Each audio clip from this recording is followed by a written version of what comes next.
So, having just distinguished between the theoretical sciences and the practical sciences, and identified ethics as a practical science that deals with acting in various ways and not simply with acquiring knowledge, the next step is for Aristotle to start thinking about what an action is. That's going to be the province of ethics. Now, for Aristotle, an action is a purposive behavior. It's distinguished from a mere happening. So think about this in steps. So, for instance, if you're walking down the road, that's an action. That's something that you're doing. But if you stumble, if you trip on the sidewalk and fall, as you're falling, you're moving, but we wouldn't want to say that that's an action of yours. It's something that's happening to you. Now, again, if you think about a reflex, if I take a little hammer and hit you in the knee, the patella reflex kicks in and your leg will jerk forward. But it's not as though we want to say that this motion of your leg is an action of yours. It's a reflex, it's a happening, it's automatic. There's no purposive behavior there.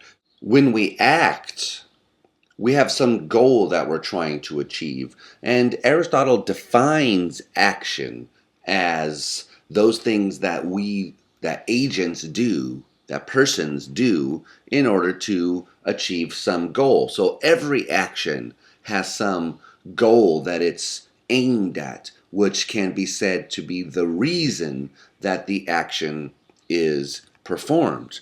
And now, since ethics is a science of action, it too is going to be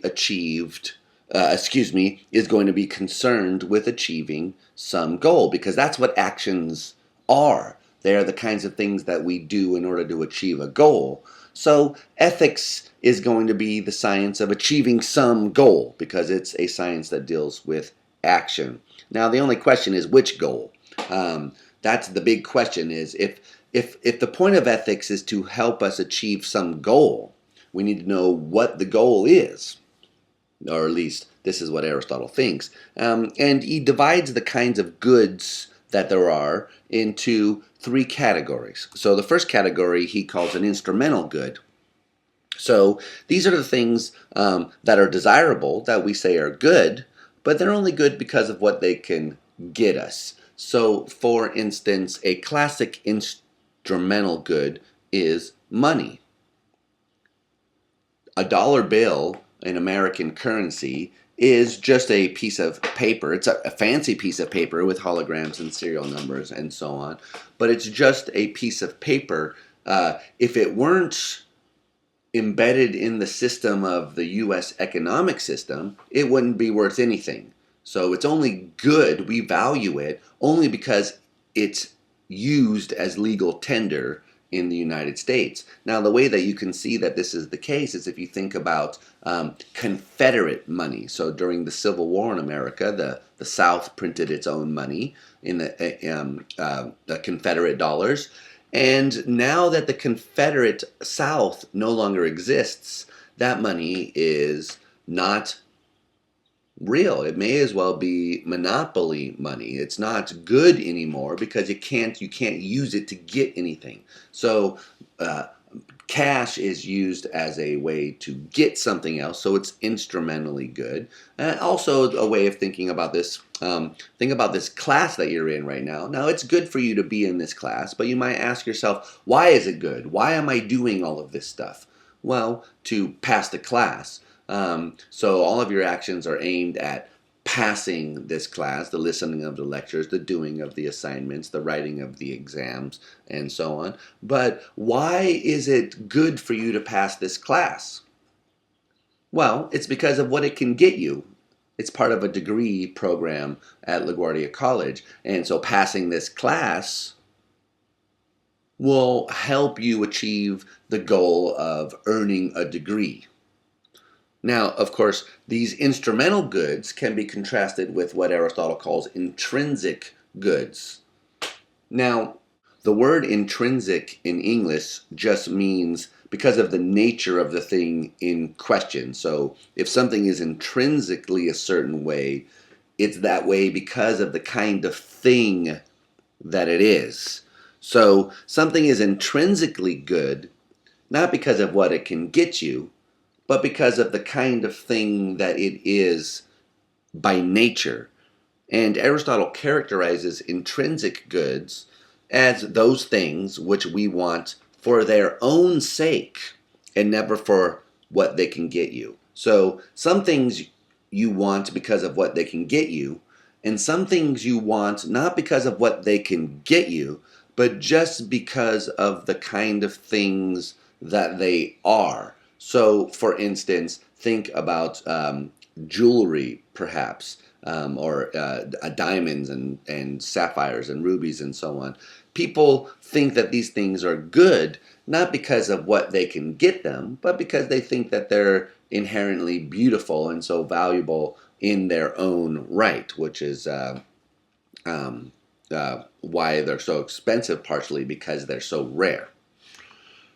Now, of course, as the diamond case illustrates, some things can be intrinsically good, even though ultimately they are also instrumentally good. So sometimes you want things both because of what they can do for you and also of what they are. So the diamond is also worth a lot of money, so you might want it because of its value monetarily, or you might want it because of its intrinsic beauty or because of its nature. So there are things that are mixes. So there's a scale, Aristotle thinks, going from things which are purely instrumental, they're only good for what they can get you. Then going up the scale, there's an intermediate stage where things are good because of what they can get you and also because of their nature. And then at the top of the scale, there are the things which are only good because of what they are and can't ever be good because of what they can get you. They are only intrinsic goods. Now that is what Aristotle calls the final goal of all actions. So here's the picture that he is working with.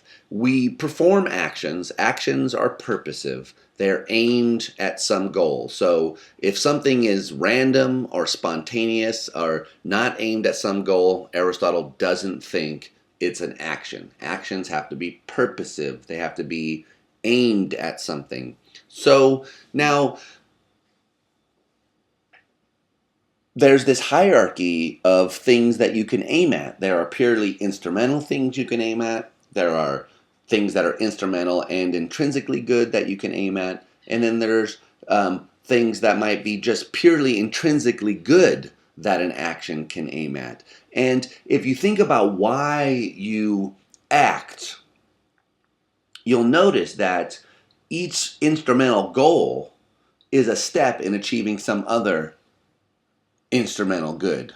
So for instance, take this class that you're in. You are doing all of these things right now, and if someone asked you why you were doing them, you might say because you're in this class and you want to pass it. Well, if someone asks, yeah, but why do you want to pass the class? You might say, oh, because I'm trying to get a degree. And if they said, well, why are you trying to get this degree? You might say, oh, because I'm trying to get a job. So ultimately then, all of these actions that you're doing right now have as their ultimate goal getting a job. Now, sure, you're studying for this test, and that has as its immediate goal to pass the test. But that's because you want to pass the class. That's because you want to get a degree. But that's because you want to get a job. So ultimately, you're studying for the exam has as its goal all of these things. Not directly, but ultimately by this kind of reasoning.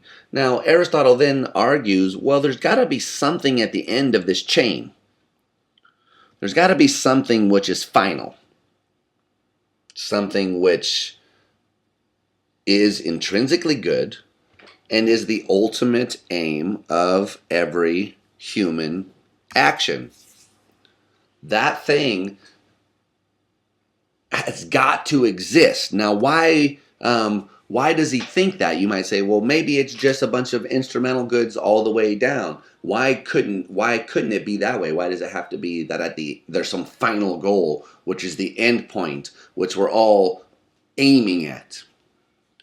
Well, Aristotle's idea that if it weren't that way, then all of our actions would ultimately be fruitless, and we would never really get what we want, and so would never be truly satisfied. Now, here's the argument. So you have this chain that we were talking about before of purely instrumental goods. So you say, I want to pass this class, you say, I want to pass this test so that I can pass the class, so that I can get a degree, so that I can get a job, so that I can have my own apartment and pay my bills. So that's what this says here. You do A to get B, to get C, to get D, to get, oh, I don't know my alphabet, that should be E, etc., etc., where A here is pass the test. You want to pass the test so that you can B, pass the class, so that you can C, get the degree, so you can D, get a job, so you can, let's call that E,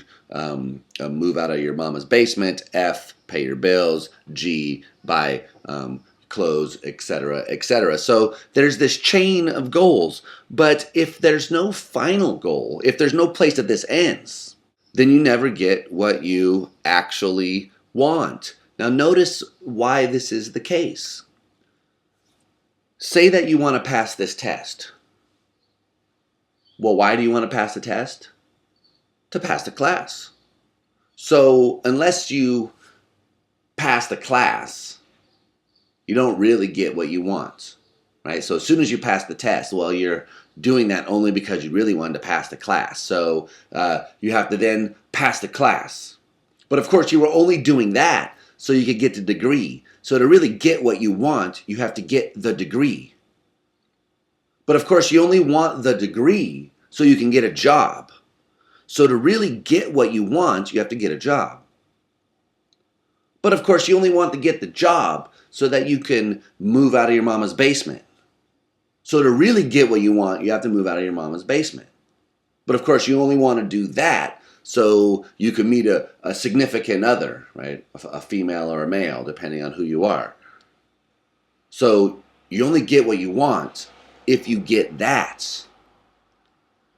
So if there is just this long chain of instrumental goods, every time you get something that you want, it's only to get the next thing in the chain. So you haven't really been satisfied. You're seeking the next thing. Then you get that thing, but it was only to get this further thing. So you're still not satisfied. So there's no point then at which you can say, oh, now I have what I want. And your whole life will be spent jumping from one thing to the next. I want this to get that. I want that to get this. I want that to get the other thing. And you'll never get to the point where you're satisfied. So Aristotle concludes, there's got to be something that we all want, which we want only for what it is and not ever for what it can get us. And he thinks it's commonsensical that what this is happiness. So if you ask a person why they're doing what they're doing, and if you're annoying and if you're persistent enough, ultimately you will have to stop when the person says, look, I just want to be happy. So why do you want to pass the class? Well, get a job, get a degree, get a job, to make money, to get a house, to meet someone, to buy stuff, to live my life, to be happy. That's why I'm doing all this, right? That's what we all want. What we want is happiness. So happiness for Aristotle is intrinsically good. Nobody ever says, I want happy so that I can get this other thing. Happiness is something we desire just because we value it, not because of what it can get us. In fact, it doesn't even make sense to say you want happiness because of what it can get you. What you want is happiness because happiness is good. So now notice what Aristotle has done here. He started out making this distinction between theoretical and practical sciences. Theoretical sciences aim at knowledge. So that's what physicists do. They want to figure out how the world works. They design experiments, they gain knowledge, etc., etc. Then there's another class of theories which aren't really aimed at knowing something, but are aimed at producing the right kinds of actions. and politics and ethics are closely related for Aristotle, but we've been focusing on ethics in this course. So ethics isn't aimed merely at generating abstract knowledge, as the wallet example kinds of things illustrate for Aristotle. So you can know what the right thing to do is, he thinks, but yet fail to do it. So what makes a person good is not that they know something, but that they're performing certain kinds of actions. So what we want to do is figure out what actions are. Well, they're things which have purposes, which aim at things. They can aim at different kinds of goals. There's a hierarchy of goals. At the top of this hierarchy is something that's intrinsically good, something which is desired for its own sake and never for the sake of what it can get you. It's the thing we all want. Every human action we perform is ultimately aimed at this one goal. Everything you do, get up in the morning, from the time you get up in the morning to the time you go to bed at night, is ultimately aimed at getting you happiness. That's what we all want. It's the intrinsic good. So now, putting all this together, ethics is the science of action. All of our actions ultimately are aimed at this one intrinsically good goal, happiness. So what is ethics supposed to do then? What is its goal? Well, it's got to be happiness, right? That's the intrinsically good thing. What else would ethics be aimed at, or in the science of accomplishing? So Aristotle concludes then, ethics is the science of achieving happiness. What ethics does, the job of ethics, is as a science, is to help human beings achieve their ultimate goal, the goal of being happy. Now, this may sound like an egoist view, because he's ultimately going to say, well, why should you care about ethics? Well, because it's going to get you something that every person wants, namely happiness. So that gives you a lot of reason to care about ethics. But now you could call this egoist, right? You could say, well, he's grounding morality in self-interest. But this would be a really weird thing to say for Aristotle, because he's simply saying, no, look, what we're worried about is how to act. Actions are a particular kind of thing in the world. We can investigate them. We notice they have this structure. They're purposive. We can investigate the kinds of purposes there are, rank them, and then find out which one is at the top, and say, well, identify ethics as the science of achieving that. So, of course, ethics has got to be relevant to us. It's not some abstract theoretical thing. It's supposed to be about and for human beings, and it's got to be useful for them.